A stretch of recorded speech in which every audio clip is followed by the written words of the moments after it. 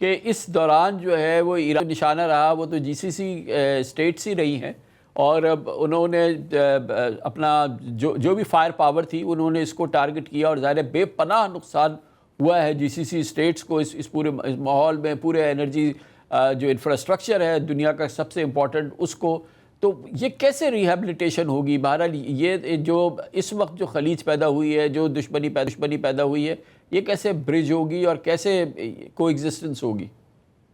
یہ تو ایک دفعہ پہلے بھی ہو چکا ہے کامران صاحب. 40 سال پہلے 8 سال کی جنگ ہوئی صدام حسین کی, اس کے پیچھے خلیجی ممالک تھے, اس کے بعد صلح ہوگی, اور خلیج ممالک 6 میں سے 3 تو تیار ہیں, سعودی عربیہ, قطر اور عمان, نارملائزیشن کے لیے. اور ویسے بھی کیا آپ کے ذہن میں ممکنات میں شامل تھا کہ 4 دن پہلے ٹاک سے پہلے کہ ایران کے سپیکر اور امریکن وائس پریزیڈنٹ پاکستان کی میزبانی میں ہاتھ بھی ملائیں گے سرینا ہوٹل کے اندر, مسکرائیں گے بھی اور گپ شپ بھی ماریں گے, اور نارمل گفتگو ہوگی 21 گھنٹے کے لیے؟ It was impossible.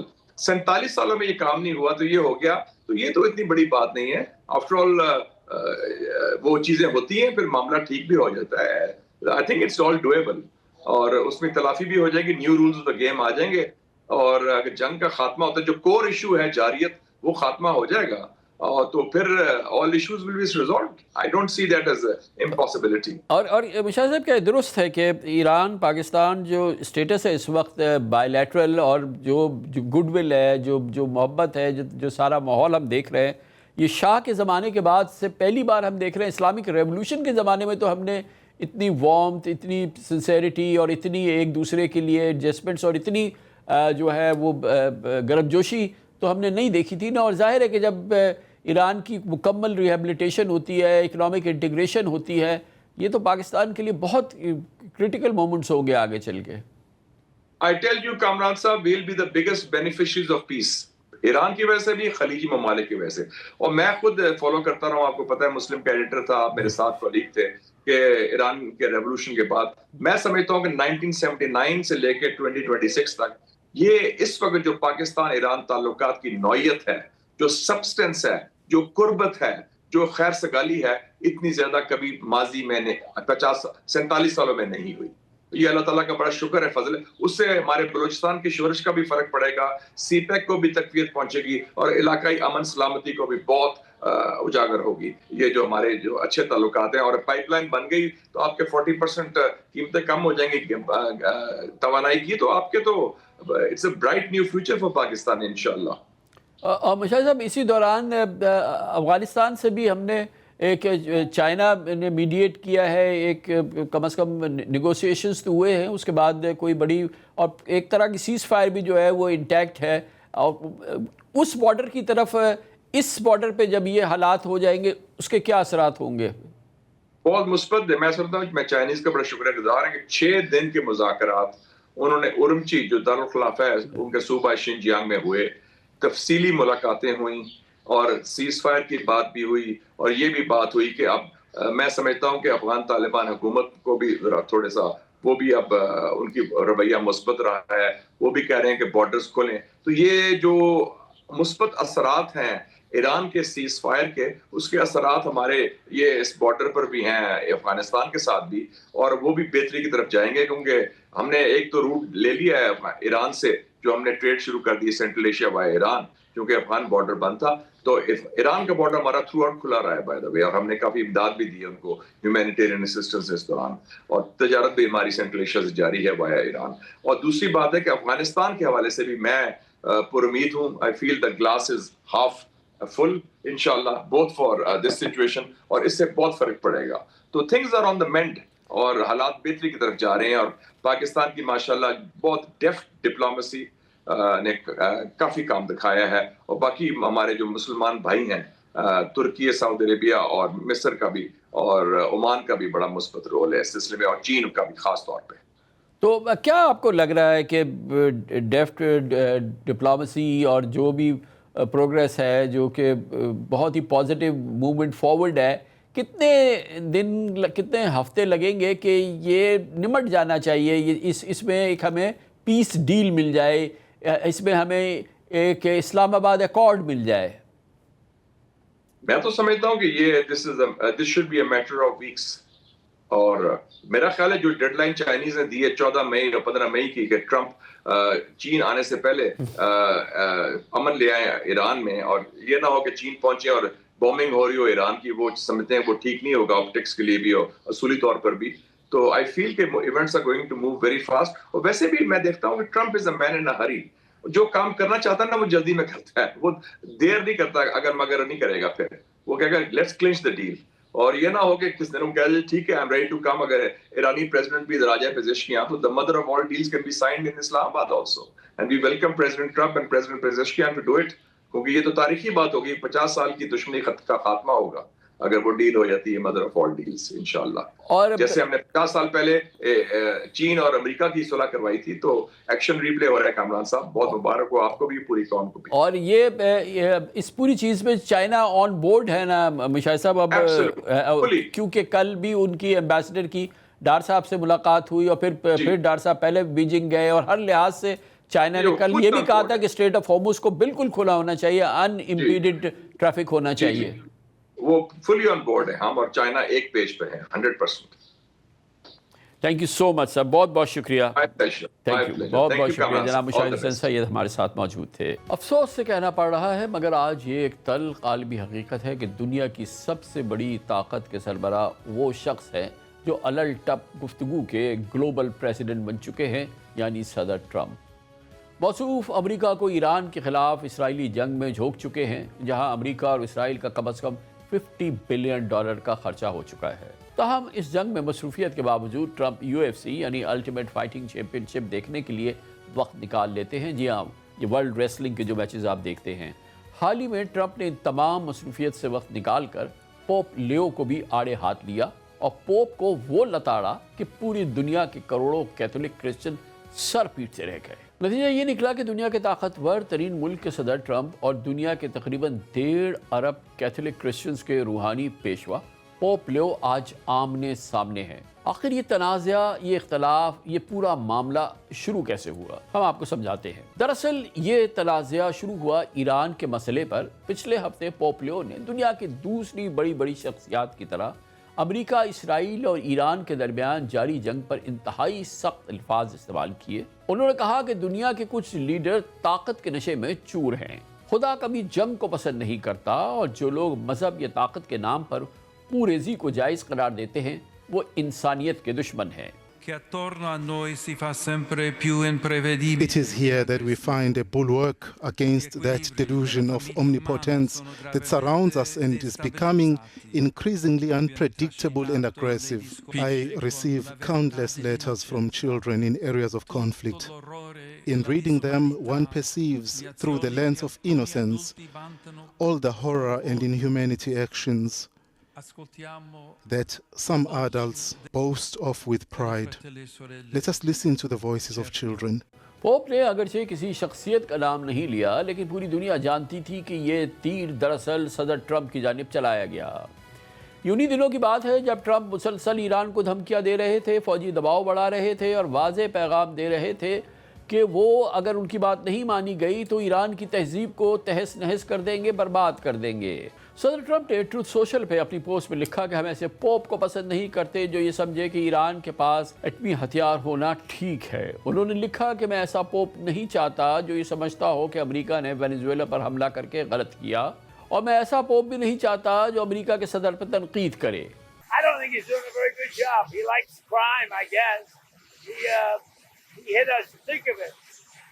He's worried about fear. What about the fear when the ministers and the priests and all of those great people that were arrested during COVID, and in many cases they're outside 10 feet apart and they were arrested. So we don't like it. We don't like a pope that's going to say that it's okay to have a nuclear weapon.